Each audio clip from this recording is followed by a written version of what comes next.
মরিচঝাঁপি আজও তাড়া করে বামেদের। লাল জামানার এই ঘটনা আজও বামেদের পিছু ছাড়ে। বাঙালি মনে রেখেছে মরিচঝাঁপি হত্যাকাণ্ড নামে। সালটা 1979, দিনটা 31শে জানুয়ারি।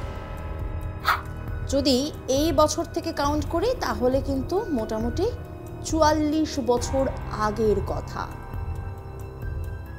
এক ভয়ঙ্কর হত্যালীলার সাক্ষী থেকেছিল সুন্দরবনের মরিচঝাঁপি দ্বীপটি। কিন্তু কি ঘটেছিল সেই দুপুরে? কেন এখনো পর্যন্ত সেই দিনটাকে মনে রেখেছেন তারা? কেন রক্তে লাল হয়েছিল মরিচঝাঁপের মাটি? ইতিহাসের গর্ভে কি রয়েছে আপনাদেরকে জানাবো। তার জন্য অবশ্যই আমাদের সঙ্গে থাকুন, গোটা ভিডিওটা দেখুন এবং ভিডিওটা কেমন লাগলো সেটাও কিন্তু কমেন্টে জানাতে ভুলবেন না।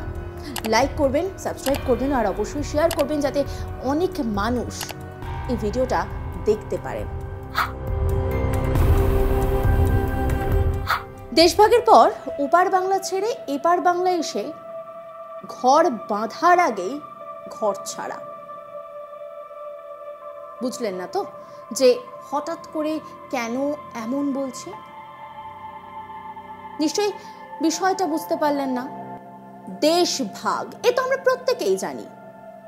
সেই সময় দেশভাগ এবং সাম্প্রদায়িক দাঙ্গার জন্য বহু বাঙালি শরণার্থী হিন্দুরা সেই সময়ের পূর্ব পাকিস্তান মানে আজকের কি বাংলাদেশ ছেড়ে পশ্চিমবঙ্গে চলে আসে।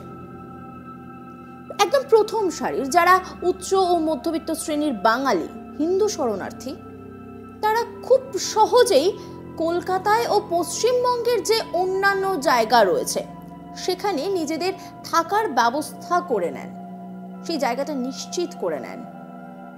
কিন্তু পরের দিকে দরিদ্র শ্রেণীর বিপুল সংখ্যক মানুষ পশ্চিমবঙ্গে নিজেদের জায়গা করতে পারেননি। তারা তো সেই দেশ থেকে এসেছিলেন, ভেবেছিলেন জায়গা পাবেন, কিন্তু জায়গা কোথায়? তাদের জায়গা হয়নি।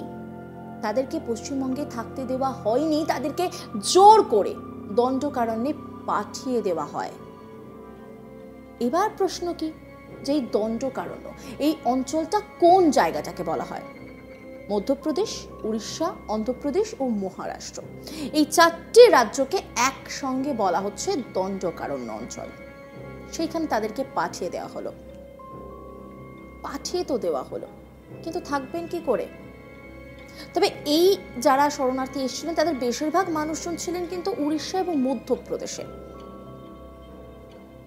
সেখানে তাদের থাকার ব্যবস্থা করা হয়। থাকার ব্যবস্থা বলতেই ওই আর কি একটুখানি জমি দেওয়া হয়, কিন্তু তারা সেখানে থাকতে পারলেন না। কেন? কি অসুবিধা হলো?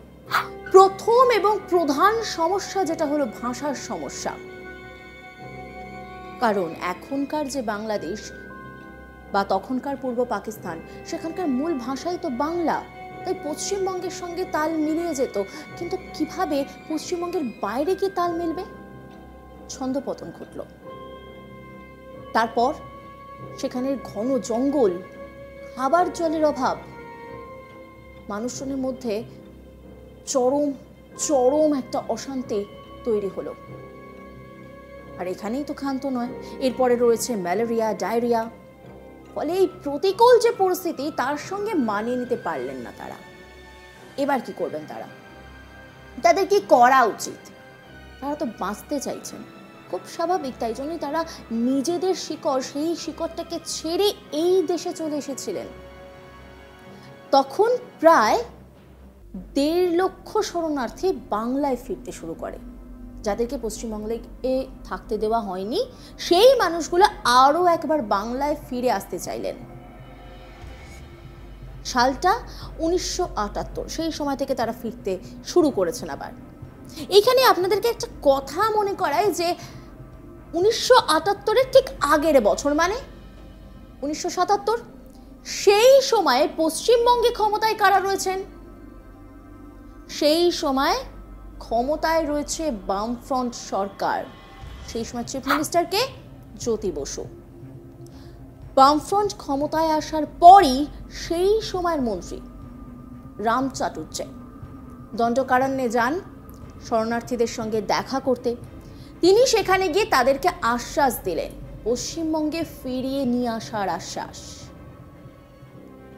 তাই তার কথায় শরণার্থীরা একটু ভরসা পেলেন, তারা সাহস পেলেন। তাই যেই সময় পরিস্থিতি ভীষণভাবে খারাপ হচ্ছে সেই সময় তারা কি সিদ্ধান্ত নিলেন, তারা পশ্চিমবঙ্গে ফিরবেন।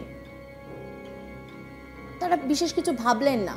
তারা ভাবলেন তাদেরকে তো বলাই হয়েছে পশ্চিমবঙ্গে ফিরিয়ে নিয়ে যাওয়া হবে, তাহলে নিশ্চয়ই তাদেরকে থাকতেও দেওয়া হবে। কিন্তু ফিরে আসবার পর তারা হতাশ হলেন।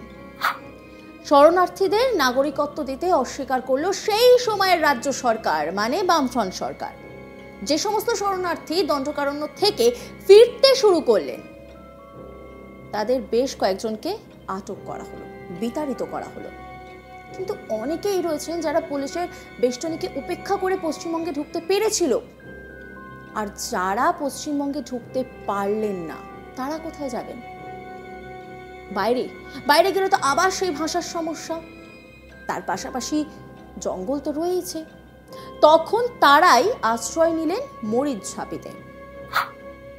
দণ্ডকারণ্যের পাথুরে জমির থেকে সুন্দরবনের বাঘের সঙ্গে লড়াই করাটা বা বাঘের সঙ্গে সহাবস্থান তুলনামূলক ভালো বলে তাদের কাছে মনে হলো। সেই কারণের জন্য তারা চলে এলেন, তারা থাকতে শুরু করলেন। নিজেদের উদ্যোগেই সেখানকার জঙ্গল পরিষ্কার করলেন, চাষাবাদের ব্যবস্থা করলেন। বন্যা তো রয়েছে, তাই বন্যা থেকে বাঁচার জন্য বাঁধ নির্মাণ করলেন নিজেরাই।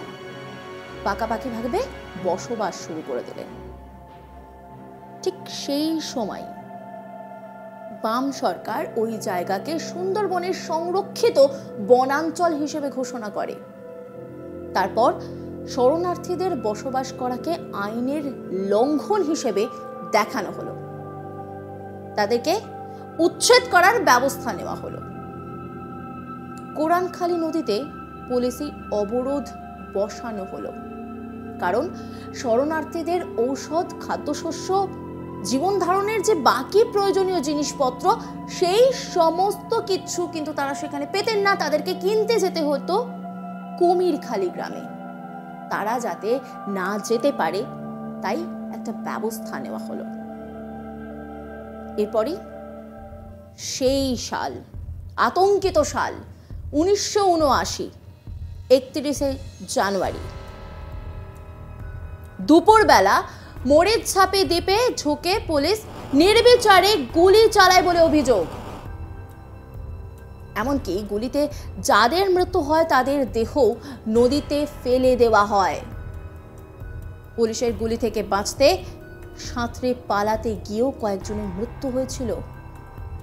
সেদিনের ঘটনাকে যারা সামনে থেকে দেখেছিলেন, যারা কোনো রকমে পালিয়ে প্রাণে বেঁচেছিলেন, তাদের অনেকেই অভিযোগ তুলে থাকেন যে সেই হত্যালীলার পর নাকি পুলিশ কর্মীরা এবং স্থানীয় যে সিপিএম ক্যাডাররা তারা দেহ নদীতে ভাসিয়ে দিয়েছেন।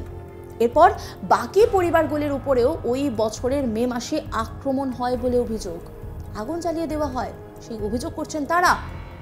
তাতে প্রায় 300টি পরিবার রাতারাতি ঘর ছাড়া হয়েছিল বলে অভিযোগ, যদিও এই ধরনের দাবির কোনো প্রমাণ এখনো পর্যন্ত পাওয়া যায়নি। সেই সময় সরকার অবশ্য গুলি চালানোর কথা স্বীকার করেছিল, তবে সরকারি হিসেবে মৃত্যু হচ্ছিল দুজনের। যদিও সেখানকার যারা স্থানীয় মানুষজন তারা বলছেন না, আরো অনেক বেশি মানুষ সেদিনকে মৃত্যুর কোলে ঢলে পড়েছিল। এই হচ্ছে সেই দিনকার রক্তাক্ত ইতিহাস।